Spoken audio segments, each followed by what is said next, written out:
तो आज हमारा टॉपिक है एमिनो एसिड और प्रोटीन। जैसा कि आप जान रहे हैं कि हम लोग एमिनो एसिड और प्रोटीन से आज कुछ क्वेश्चन डिस्कस करने वाले हैं। जो आप लोगों का क्वेश्चन है, आप लोगों ने उसे हमसे पूछा है। तो आइए देखते हैं कि अमीनो एसिड और प्रोटीन में किस किस तरह के क्वेश्चन लिए गए हैं और क्या क्या उनका उपयोग होगा, कहाँ वो पूछा गया है, ओलंपियाड में पूछा गया है या 12 बोर्ड में पूछा गया है या फिर नीट में पूछा गया है। आप जानते हैं कि बायोमॉलिक्यूल में सबसे इंपॉर्टेंट टॉपिक है अमीनो एसिड और प्रोटीन।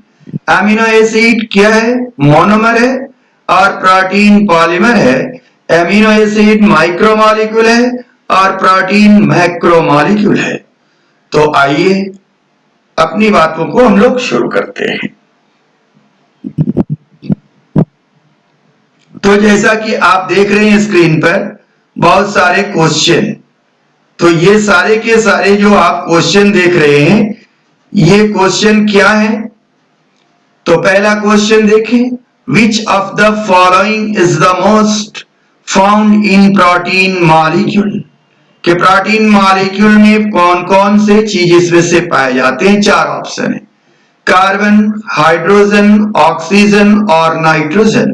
तो आप जानते हैं कि प्रोटीन में मुख्य रूप से ये सब पाए जाते हैं, लेकिन इसमें से सबसे ज्यादा कौन पाया जाता है? कार्बन। आंसर क्या होगा? कार्बन।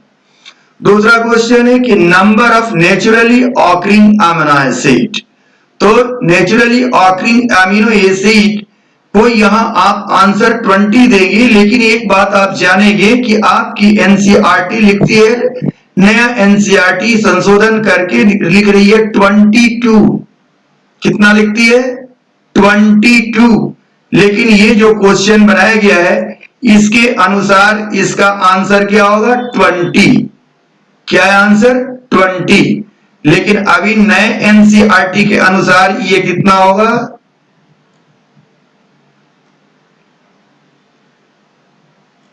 22। इससे आगे बढ़ते हैं हम लोग, 3 नंबर सवाल पर आते हैं और तीसरे सवाल को देखते हैं। All of the following are aliphatic amino acid except.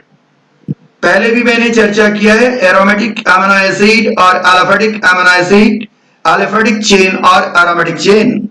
तो पूछता है कि इन चारों में से कौन वो है जिसका चेन एलिफेटिक नहीं है?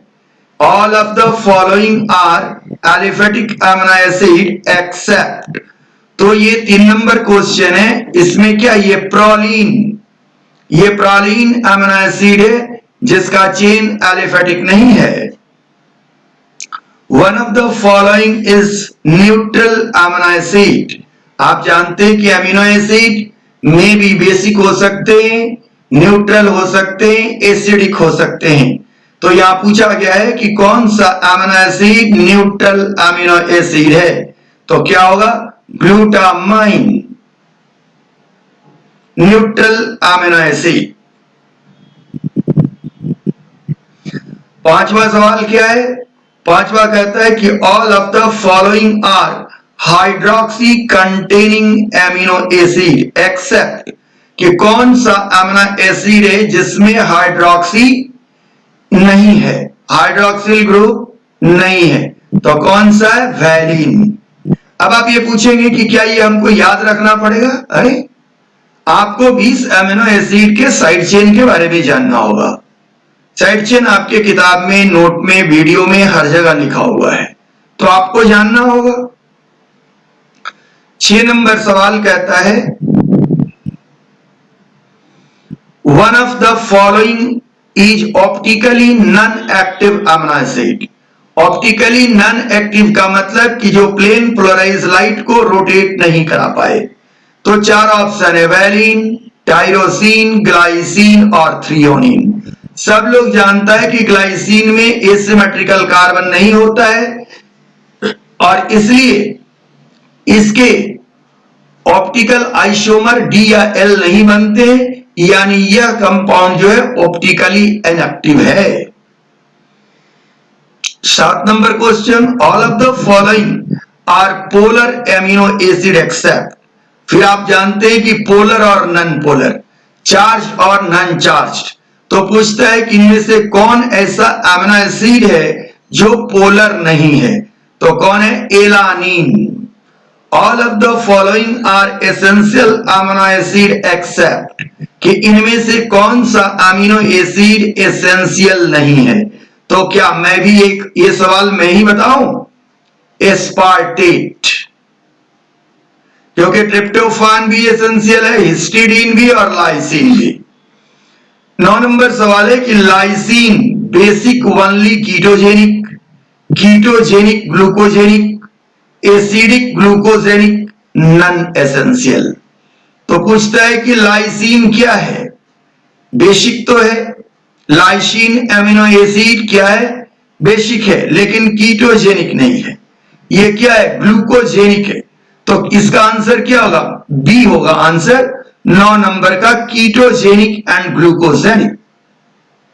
अब आप हमारे वीडियो को देखेंगे और तब आप पाएंगे कि किस तरह से हमने वीडियो में बातों को डील किया है। ये बातें, ये सारे जो क्वेश्चन हमने लिया है वो कहीं ना कहीं 20 वर्षों के अंतर्गत पूछा गया है। वो 12 के स्तर में पूछा गया हो, सीबीएसई बोर्ड में पूछा गया हो, आईसीएसई बोर्ड में पूछा गया हो, ओलंपियाड में पूछा गया हो या नीट में पूछा गया हो। 10 नंबर सवाल है, all of the following are primary amino acid except, कि इनमें से कौन प्राइमरी एमिनो एसिड नहीं है? तो क्या आंसर होगा? सिस्टीन। सिस्टीन क्या है? सिस्टीन, क्योंकि ये ए में भी लिखा हुआ है सिस्टीन और बी में भी लिखा हुआ है सिस्टीन, दोनों में अंतर है। ए में जो सिस्टीन लिखा हुआ है उसके 2 मॉलिक्यूल आपस में मिलकर बनाते हैं सिस्टाइन। ऊपर लिखा है सिस्टीन, बी में लिखा है सिस्टाइन। सिस्टाइन, ध्यान देने की बात है कि सिस्टाइन जो है वो प्राइमरी एमिनो एसिड नहीं है, सेकेंडरी एमिनो एसिड है। कैसा एमिनो एसिड है? Secondary amino acid. तो आपने ये 10 सवाल देखा और आप पता किए कि किस तरह आपको बातें जाननी है। चलिए हम आगे बढ़ते हैं। 11 नंबर सवाल है, Which of the following is precursor of T3 and T4? ये T3 और T4 क्या है? हार्मोन है। थायरॉक्सिन, टेट्रा आयोडोथायरॉक्सिन और ट्राई आयोडोथायरॉक्सिन थायराइड ग्लैंड से निकलने वाले हार्मोन है, जो ये प्रोटीनियस इन नेचर होते हैं। कहता है कि इनके निर्माण में कौन भाग लेता है? तो इसके निर्माण में कौन भाग लेगा? डाई आयोडोटायरोसिन। टायरोसिन क्या है? अमीनो एसिड है। डाई आयोडोटायरोसिन, जिसे हम T2 भी कहते हैं, 2 मॉलिक्यूल टायरोसिन आयोडीन के साथ। ज्वीटर आयन, तो zwitterion are basic acidic neutral, carry both positive and negative charge and both C and D। तो जब दोनों चार्ज वो रखेगा पॉजिटिव और नेगेटिव, तो वो तो न्यूट्रल करे होगा ही, इसलिए इसका आंसर क्या होगा? डी, कि बोथ C and D।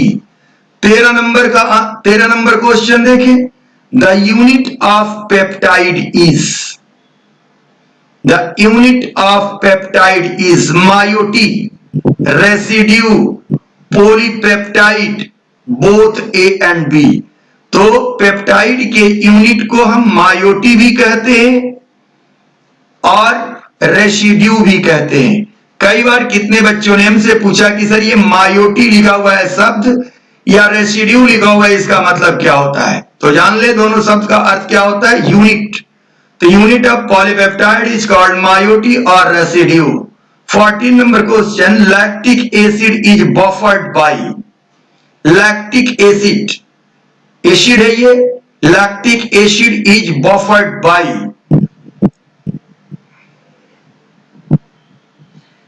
इसका आंसर क्या होगा? L carnosine. ये ग्लूटाथियोन नहीं, कैसिनोजेन नहीं, डोपामाइन नहीं, ये सब अमीनो एसिड है, एमिनो एसिड या डाइपेप्टाइड है जो प्रोटीन नहीं बनाते, नॉन प्रोटीनिक है।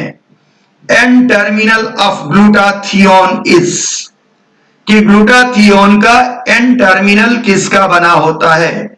तो ये इसका आंसर क्या होगा? Glutamate.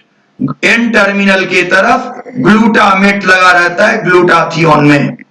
Which of the following is blood iron carrier, कि ब्लड में पाए जाने वाले आयरन का कैरियर कौन होता है? 16 नंबर सवाल है, ये मत लिख दीजिएगा haemoglobin. Which of the following is blood iron carrier? Blood iron carrier, blood के आयरन का आरबीसी में हीमोग्लोबिन होता है, वो क्या है? ट्रांसफेरिन। उस प्रोटीन का नाम है ट्रांसफेरिन। 17 नंबर सवाल है, स्टोरेज फॉर्म ऑफ आयरन क्या है? स्टोरेज फॉर्म ऑफ आयरन, के आयरन किस रूप में स्टोर होता है? फेरिटीन, ट्रांसफेरिन नहीं। तो यहां ध्यान लें, फेरिटीन में भी आयरन है, ट्रांसफेरिन में भी आयरन है, हीमोग्लोबिन में भी आयरन है, मसल प्रोटीन मायोग्लोबिन में भी आयरन है।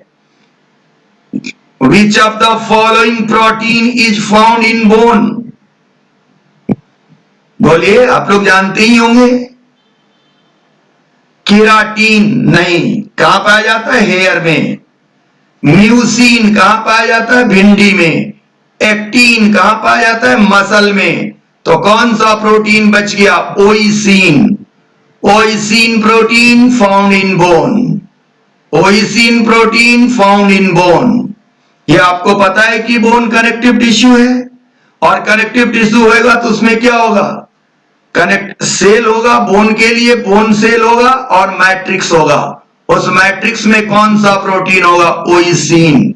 और साथ में क्या होगा? फॉस्फेट।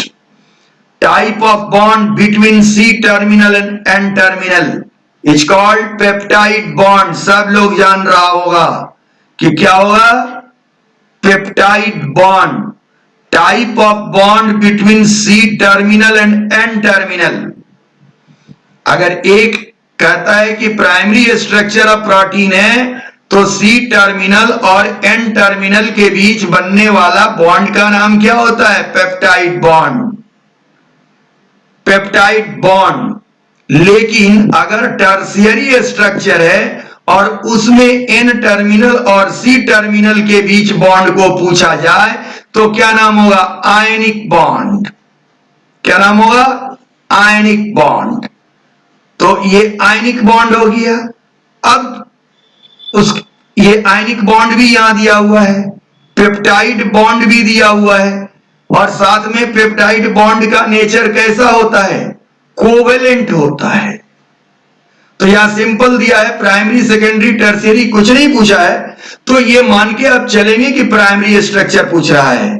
तो प्राइमरी स्ट्रक्चर में एन और सी के बीच बनने वाला बॉन्ड कोवेलेंट बॉन्ड होता है, और वो कोवेलेंट बॉन्ड कैसा होता है? तो पेप्टाइड होता है। इसलिए ए भी आंसर सही है और सी भी आंसर सही है। इसलिए अंततः इसका आंसर ई होगा, जिसमें लिखा है both A and C. Clear हो रहा है या नहीं हो रहा है?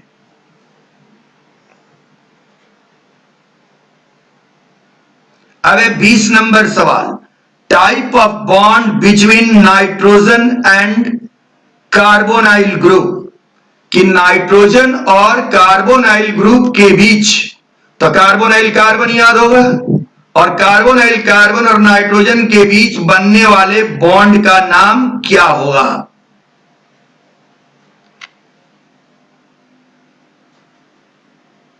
Type of bond between nitrogen and carbonyl group, दोनों के बीच में अगर बॉन्ड बनता है तो कार्बोनाइल ग्रुप पर OH है, OH और N के बीच जो बॉन्ड बनेगा, तो सिंपल उस बॉन्ड का नाम क्या होना चाहिए? तो वो हाइड्रोजन बॉन्ड ही होगा। दूसरा कोई बॉन्ड तो बन नहीं रहा है, कोवलेंट बॉन्ड बनेगा नहीं, पेप्टाइड बॉन्ड बनेगा नहीं, डाइसल्फाइड बॉन्ड बनेगा नहीं।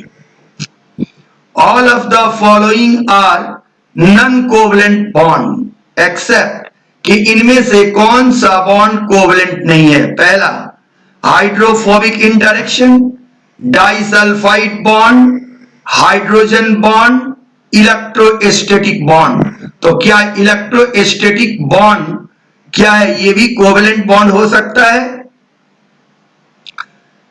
अगर हो, या दूसरा क्या है हाइड्रोजन बॉन्ड, तीसरा क्या है डाइसल्फाइड बॉन्ड, और पहला क्या है हाइड्रोफोबिक इंटरेक्शन।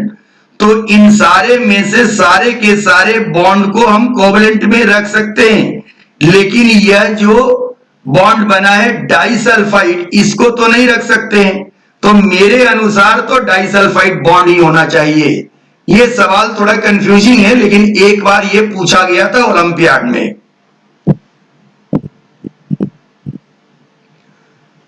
आइए 22 नंबर सवाल को देखिए कि primary structure of protein refer to coiling and folding is form of a specific structure, number of amino acid in a chain, 3D structure, alpha and beta seat.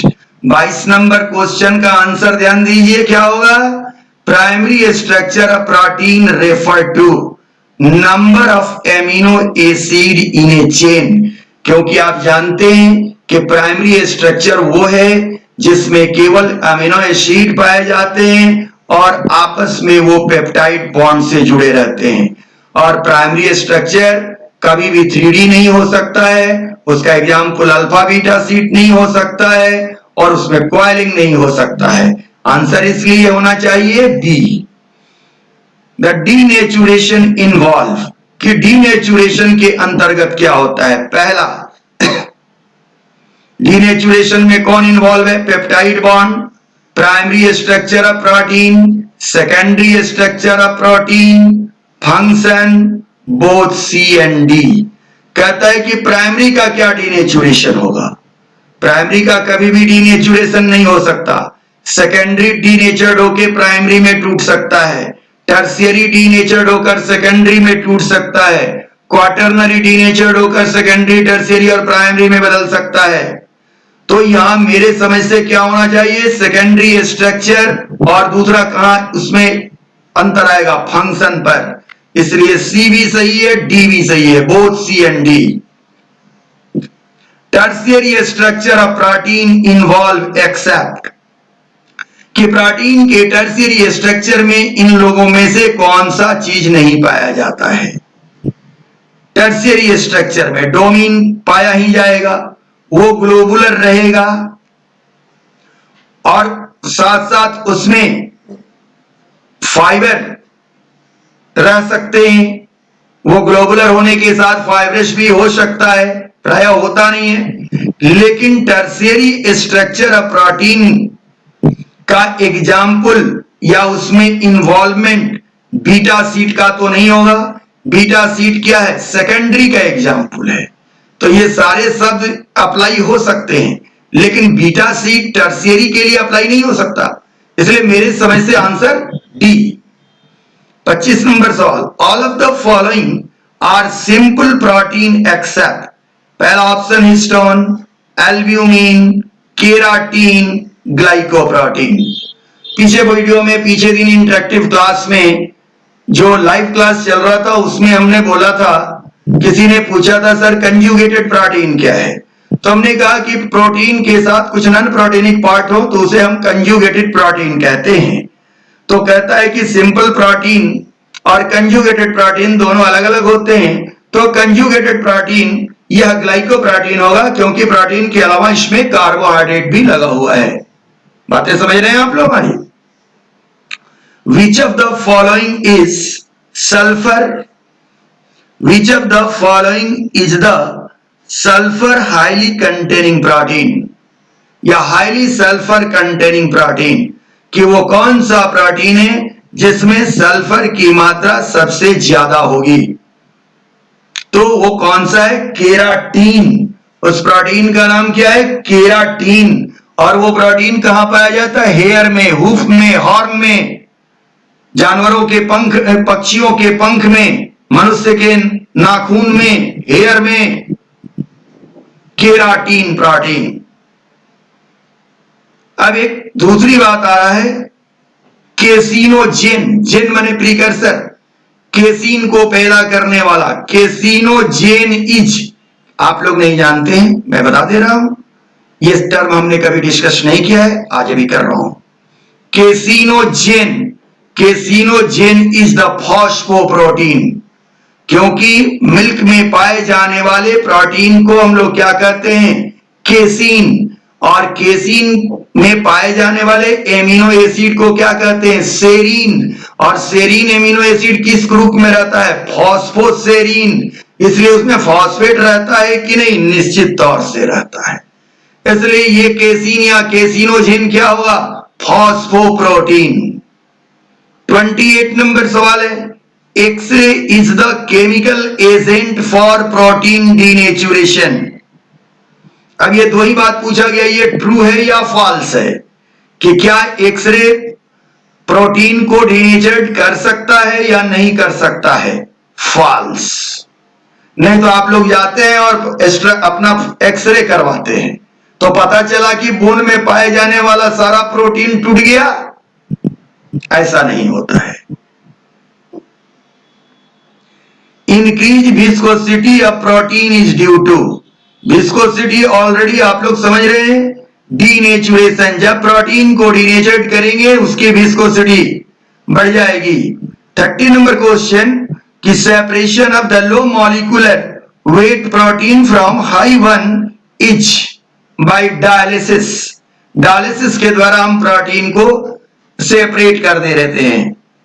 और भी technique है कि क्रोमोग्राफी, electrophoresis, अल्ट्रासेंट्रिफ्यूगेशन, video में मैंने protein पढ़ाते समय इसको बोला है। आप लोग नए विद्यार्थी है, बिगिनर है, हो सकता है ध्यान नहीं दिए होंगे, फिर मैं सेल पढ़ाते समय इस बातों पर चर्चा करूंगा। यहां केवल मतलब आपको ये डायलिसिस से। 31 नंबर सवाल, example of basic essential amino acid, basic essential amino acid, तो इसमें क्या है, आर्जिनिन, यह भी बेसिक है और एसेंशियल भी है, हिस्टिडीन, यह भी बेसिक है, एसेंशियल भी है, लाइसिन, यह भी बेसिक है, एसेंशियल है, इसलिए क्या होगा, all of the above. Clear. 32 number सवाल है, example of non proteinic amino acid is glycine, alanine, tryptophan. तो ये सारे के सारे तीनों के तीनों जो अमीनो एसिड हैं वो प्रोटीन के निर्माण में भाग लेते हैं, इसलिए answer none of the above. Example of non proteinic amino acid, तो यहां क्या है, सिट्रुलिन, क्योंकि एलानिन तो भाग लेता है, फिनाइल एलानिन भी भाग लेता है, ल्यूसीन भी भाग लेता है, लेकिन citrulline non proteinic amino acid है। 34 नंबर सवाल है, glutathione is an example for, कि ग्लूटाथियोन किस चीज का एग्जाम्पल है, ट्राइपेप्टाइड, एस्पार्टेम, जिसका हमने चर्चा किया था, एस्पार्टेम वो भी ट्राइपेप्टाइड है, तो ग्लूटाथियोन क्या है, अब जानेंगे, ट्राइपेप्टाइड है। 35 नंबर सवाल, the active group of glutathione is, कि ग्लूटाथियोन में एक्टिव ग्रुप कौन होता है, तो ग्लूटाथियोन में एक्टिव ग्रुप कौन होता है, सल्फोहाइड्रिल ग्रुप। याद रखने वाली चीज है, इतना डिटेल हमने वीडियो में बोला नहीं है, लेकिन देखिए इतना डिटेल सवाल पूछा गया है, सल्फोहाइड्रिल group.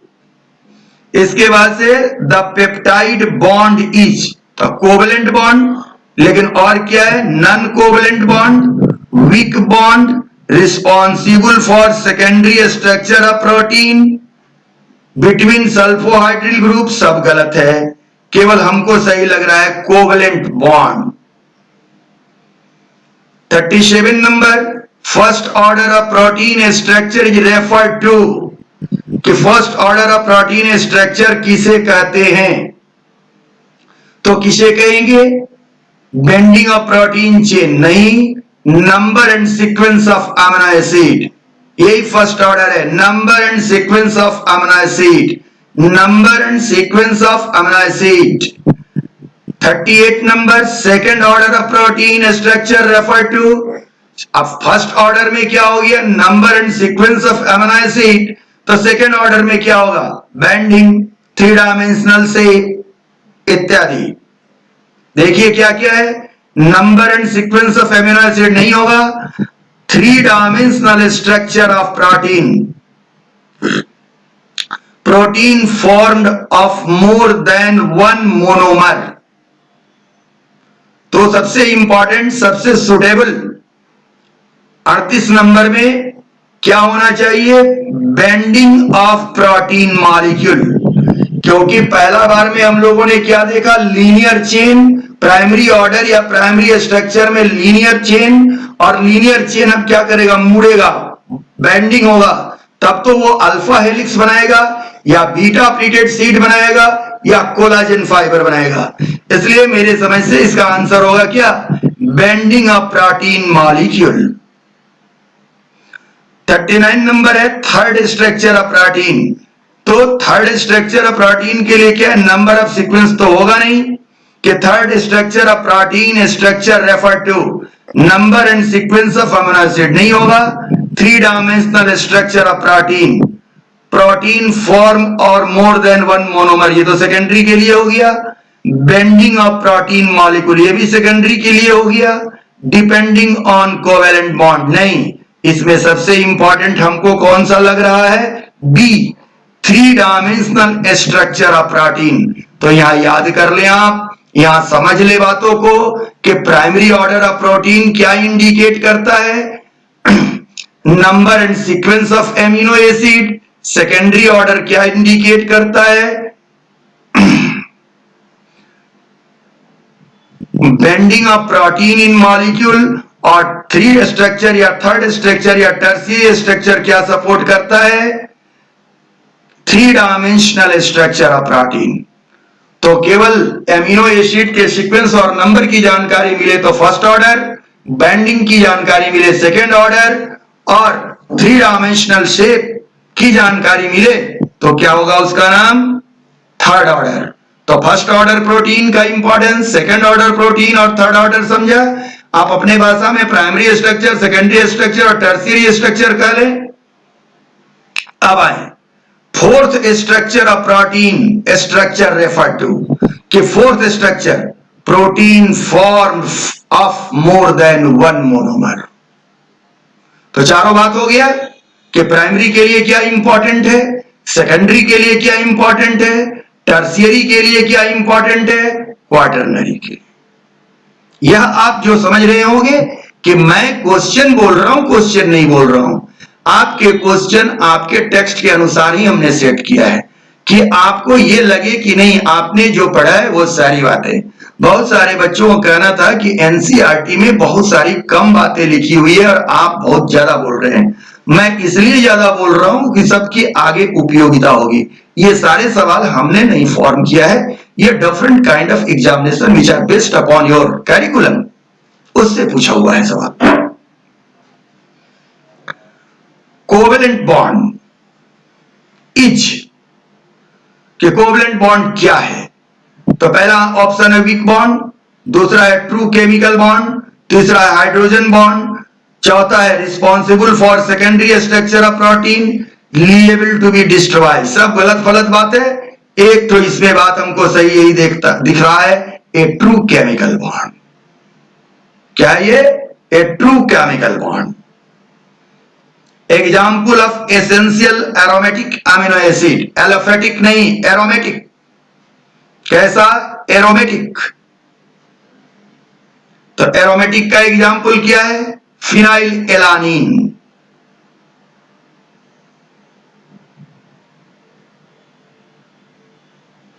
Protein of the high biological value, कि वह प्रोटीन जिसका बायोलॉजिकल वैल्यू ज्यादा हो। Contain essential amino acid, is poor in essential amino acid, is of the plant source, contain amino acid glycine, is a basic protein, no. Biological value मतलब dietary value, तो वो protein का dietary value ज्यादा है जिसमें essential amino acid हो, ज्यादा हो। यह अलग बात है कि most of the essential amino acid plant से लिए जाते हैं, इसलिए ये जरूरी नहीं है कि प्लांट से पाए जाने वाले सारे के सारे प्रोटीन बायोलॉजिकल वैल्यू हाई रखते हों।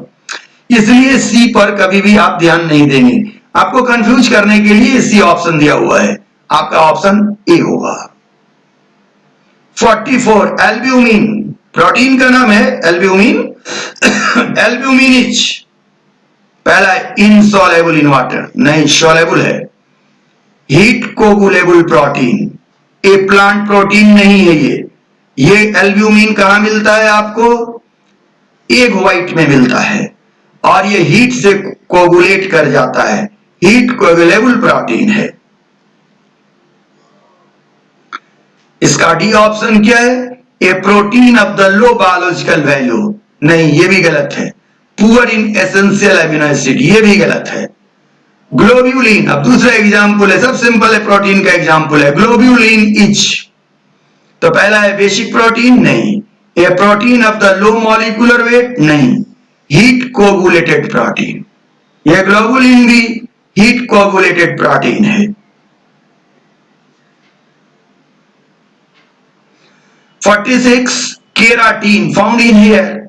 Keratin is a protein of tendon rich in sulfur, poor in cysteine, conjugated protein, soluble in water, गलत है। soluble in water भी गलत है। तो इसका आंसर 46 का आंसर क्या होना चाहिए? Rich in sulphur. अभी पीछे में भी था कि सल्फर किस में सबसे ज्यादा पाया जाता है। आते 47 नंबर सवाल पर। Collagen, collagen contain high percentage of, कि कोलाजिन में कौन सा अमीनो एसिड की परसेंटेज ज्यादा होती है? बहुत ही इंपॉर्टेंट सवाल है। तो ग्लाइसिन, इसमें सबसे ज्यादा ग्लाइसिन की मात्रा होती है। Caseinogen is a simple protein, A option है, छूट गया ए लिखना यहां। बी है डिराइव्ड प्रोटीन, सी है फॉस्फोप्रोटीन, डी है rich in sulphur containing amino acid, और चौथा है क्या? Present in plasma. तो सवाल का आंसर आप लोग अपने से समझ गए होंगे, क्या होगा? फॉस्फोप्रोटीन। 48 में क्या होगा? फॉस्फोप्रोटीन। 49 on electrophoresis for the plasma protein using barrier of pH at 0.6. The protein are neutral. The protein carry negative charge. The protein carry positive charge. The protein are easily precipitated. The protein are denaturated. कहता है कि जब gel electrophoresis में plasma protein को use किया जाएगा और buffer या उसका पीएच 8.6 होगा, तो क्या होगा? तो क्या होगा? The protein carry negative charge, neutral रहेगा तो इलेक्ट्रोफोरेसिस होगा ही नहीं, वहां सेपरेशन होगा ही नहीं। मैं समझ रहा हूं कि आप इलेक्ट्रोफोरेसिस नहीं समझ रहे हैं, लेकिन सवाल है इसलिए मैं बता रहा हूं। फिर मैं आगे कोशिश करूंगा बायोटेक्नोलॉजी के चैप्टर में आपको इलेक्ट्रोफोरेसिस बताने का। Albumin are separated by 1/2 saturated ammonium sulphate, non saturated ammonium sulphate. अब यहां केवल ध्यान रखना है कि सबका ये नहीं कि हर का पूछा जाएगा, एल्ब्यूमिन पर ही पूछा जाता है। एल्ब्यूमिन का सेपरेशन हम लोग जानते हैं, तो एल्ब्यूमिन का सेपरेशन के लिए क्या होता है? ये full saturated ammonium sulphate, ammonium का एल्ब्यूमिन का सेपरेशन करता है। आंसर क्या होगा? Full saturated ammonium sulphate, full saturated ammonium sulphate. क्या आंसर होगा? Full saturated ammonium sulphate, full saturated ammonium sulphate.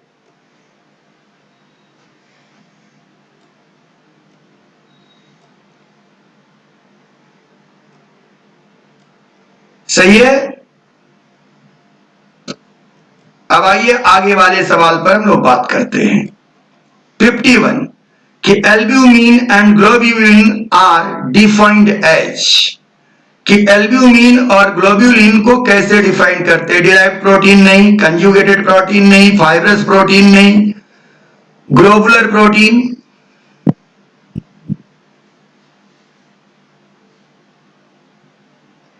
तो ये किसके अंदर आता है? ग्लोबुलर प्रोटीन के अंदर, एल्ब्यूमिन और globulin. Plasma protein are separated by, ये पुराना ही सवाल है, अभी ऊपर में आपने देखा 49 नंबर सवाल कि इलेक्ट्रोफोरोसिस के द्वारा सेपरेट हो रहा था, तो सीधे आ जाइए आंसर दे दीजिए कि plasma protein are separated by electrophoresis. तो आपने क्या देखा कि ये मैंने आपको 50 सेट, ये एक्चुअली ये 100 का सेट है। ये 100 सवाल हमने आपके लिए बनाया था कि जो लोग भी एमिनो एसिड और प्रोटीन की वीडियो, चारों वीडियो देख लिए हों, उनसे ये सवाल बन जाना चाहिए। वैसे आप लोगों ने जो भी हमसे डिस्कशन किया था, लाइव इंटरेक्शन में जो डिस्कशन किया था, उसके आधार पर इस क्वेश्चन को मॉडिफाई किया हमने। आपने जितनी बातें पूछी थी उन बातों में से बहुत सारे प्रश्नों को इसमें डाला, और इसकी दूसरी कड़ी, इसका दूसरा पार्ट भी है, पार्ट सेकेंड, उसमें भी इसी तरह रिमेनिंग 50 सवाल हैं और इसी तरह से मिलते जुलते सवाल हैं। आपको कैसा लगा इसका फीडबैक आप दें और पूरे सवालों को ध्यान से देखिए और इसके बाद कहीं से भी सवाल उठा करके बनाएं। Okay, thank you for today.